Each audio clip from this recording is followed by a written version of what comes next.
alichoshwa, na alipochoka usingizi wa kiroho ukamjia.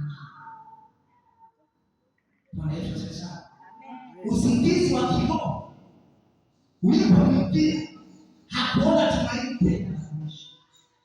Bwana Yesu sasa, hakuona tumaini tena la kuendelea na kazi. Akatamani kufa. Unaweza kufikiria kwamba ni kwa kiwango kikubwa jinsi gani ambavyo alikuwa amekata tamaa na kuchoka, kufikia hatua ya kwamba akalala ili afe.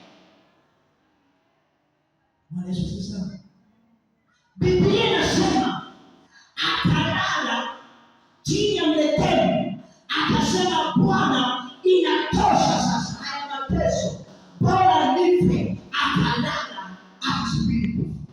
Ndio sentensi